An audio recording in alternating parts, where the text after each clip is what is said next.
계속해서 디모데에게 주는 바울의 교훈입니다. 바울은 앞선 세대의 지도자로서 그동안 자신이 체득한 이 소중한 교훈을 믿음의 아들인 디모데에게 전수하고 있는 중입니다. 성경학자들이 바울에 대해서 흥미로운 한 가지를 이야기합니다. 그것은 곧 바울은 누구의 제자인가? 곧 스데반의 제자다. 이러한 언급입니다. 그래서 그 내용을 들어보면은 스데반이 돌에 맞아 순교할 바로 그때에 바울은 그것을 직접 지켜보았는데 스데반이 순교하는 충격적인 장면을 통해서 그는 자기도 모르는 새 스데반의 제자가 되었다는 것입니다. 즉 스데반은 순교하면서 무릎을 꿇고 기도했습니다. 기도할 때 이 죄를 저들에게 돌리지 마옵소서 기도했습니다. 이것이 얼마나 인상 깊었던지 이 누가복음과 사도행전은 누가가 기록을 했는데 누가는 바울의 수종자였습니다. 그러므로 누가가 기록한 것을 통해서 바울도 바로 이 장면을 잘 알고 있었던 것이 아닌가 이렇게 연결할 수가 있습니다. 그리고 또 이 스데반이 공회 앞에서 성경을 변론할 때에 두드러진 한 장면은 그의 얼굴이 천사의 얼굴과 같았더라. 지금 신문을 당하는 중이었습니다. 이 자리는 얼마 전 예수님이 십자가에서 달리신 바로 그것이 결정되는 자리였던 만큼 스데반의 죽음도 결정될 수 있는 그러한 자리였었습니다. 그러나 공격받고 있었던 그는, 모함받고 있었던 그는 얼굴이 천사의 얼굴과 같았었습니다. 자신을 죽이는 자들을 향해서 원망하지 아니하고 오히려 그들을 사랑하며 그 죄를 저들에게 돌리지 말라는 이 기도를 생각할 때에 이것은 정확히 예수님께서 십자가상에서 가시셨던 마음과 똑같고 또 똑같은 내용의 기도였었습니다. 바로 살기가 등등하여 스데반을 바라보던 바울이 이 장면에 이르렀을 때에 그 심령에 각인될 만한 깊은 인상을 받았었고 이어서 다메섹 도상의 회심을 통해서 스데반을 늘 떠올리며 그 영혼의 발자취를 뒤쫓았다고 이렇게 설명하는데요. 어떻게 생각하십니까? 상당히 그럼직한 면이 있다고 여겨집니다. 이처럼 기독교 신앙의 한 중요한 측면은 본을 보이는 누군가를 따라서 보고 배우는 측면이 크다는 것입니다. 지금 바울은 사랑하는 디모데에게 그동안 본을 보였던 모든 모습들을 이제 멀리 서신을 통해서 이 모든 것을 확실하게 교훈하고자 합니다. 오늘 말씀을 보니까 첫째로 그는 이단 사설들을 배격하라 이렇게 전합니다. 믿음에서 떠나게 만드는 미혹하는 영과 귀신의 가르침을 따르는 사람들이 있다고 경계하고 있습니다. 그들을 금하라.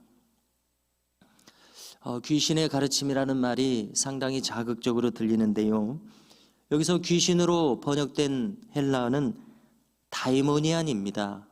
그리고 그 다이모니안 이 말이 그대로 영어로 와서 데몬이라고 부르게 되는데 이 데몬이라고 하는 것은 좀 우리가 귀신이라고 하면은 특별히 우리 한국의 문화에서 연상되는 바가 있어서 좀 불필요한 연상도 가미되는 바가 있어서 악마라고 번역하는 것이 보다 더 정확한 그 지시가 될 것이라는 그러한 생각을 합니다. 악마의 가르침, 달리 말하면 사탄의 가르침인 말입니다.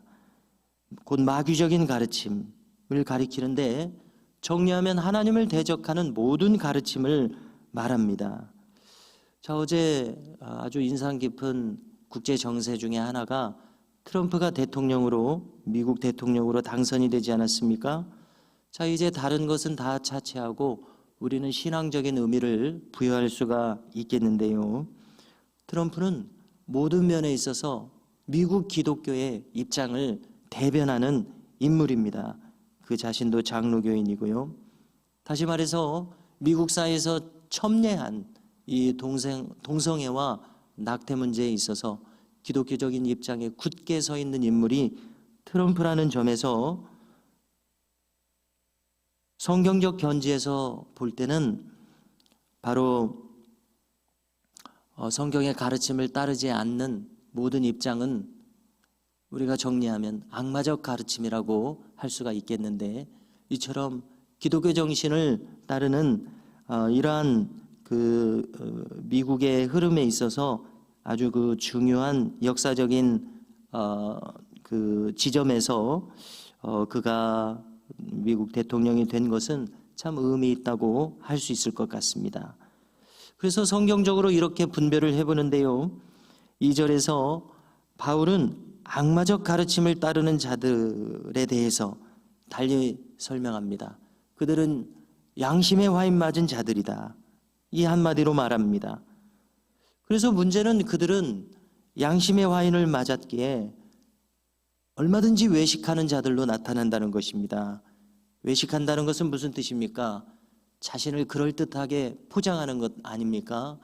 자신을 옳게 얼마든지 사람들에게 옳게 보일 수 있는 사람들입니다. 그러나 그들의 본질은 양심을 저버린 거짓된 자들이라는 것을 간파하라는 바울의 교훈이었습니다. 다음으로 바울은 이제 이 계속된 설명으로 봐야 되겠죠. 그릇된 금욕주의를 경계합니다.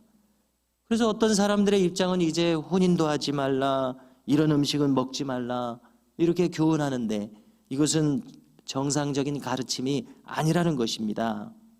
그래서 이것은 어디에서 흘러나온 사상인가 할 때에 당시의 헬라적 사상에 뿌리를 둔 영지주의적인 이 금욕주의에 기반하고 있다, 이렇게 분석할 수 있을 것입니다. 영지주의적 금욕주의는 육체를 금기시했습니다. 왜냐하면 그들은 육체는 악한 것이라고 생각하고 영혼은 거룩한 것이라고 생각하고 이렇게 이원론적으로 극단적으로 생각을 했었습니다.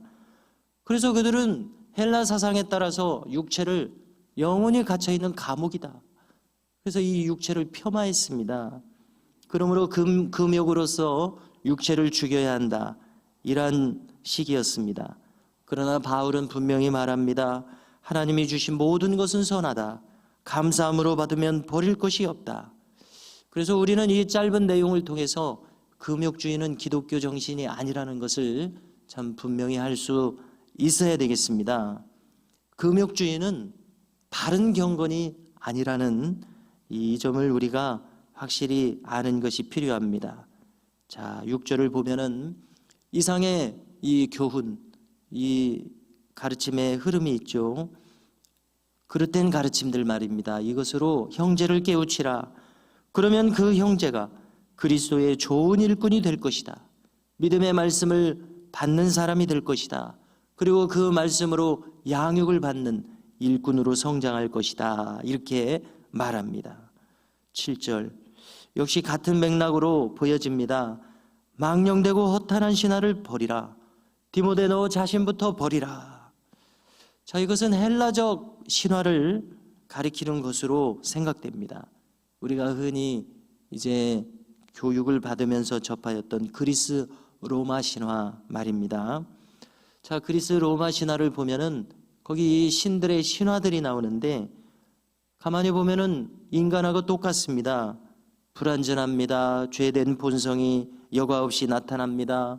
그리고 중요한 특징적인 것이 하나 있습니다. 그리스 로마 신화에는 용서가 없습니다. 성경에는 용서라는 것이 있는데 그들에게는 용서가 없습니다. 그 대표적인 신화 가운데 하나는 이 시치포스의 신화라는 것이 있지 않습니까? 거기 보면 이제 고린도 왕이 신들에게 노여움을 샀는데 형벌을 받게 되는데 영원토록 용서받지 못하는 형벌입니다. 그래서 큰 바위를 굴러서 저 산 정상에까지 이제 이 바위를 올리는데 정상에 다다르는 순간 이 바위는 다시 굴러서 낙하하게 됩니다. 그러면 저 밑에서부터 다시 이 돌을 굴려서 정상으로 올려야 됩니다. 이것을 무한히 반복하는 것입니다. 이 형벌을 말입니다. 그래서 성경적 기준에 의하면은 용서가 도무지 없는 그러한 세계관입니다. 그래서 성경의 기준으로 볼 때에 허무맹랑한 이러한 신화적 내용들에 의해서 그리스 로마 신화인 만큼 당시의 헬라 세계는 바로 이러한 세계관에 지배당하고 있었습니다.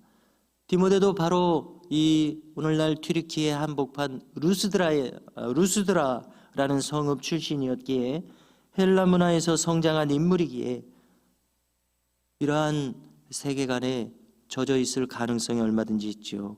바로 너의 정신 세계에서 이와 같은 헬라적인 세계관을 완전히 뽑아내버리라, 허탄한 신화를 버리라, 이렇게 권면하고 있다고 생각합니다. 그 대신 오직 경건에 이르도록 너 자신을 연단하라 교훈하고 있습니다.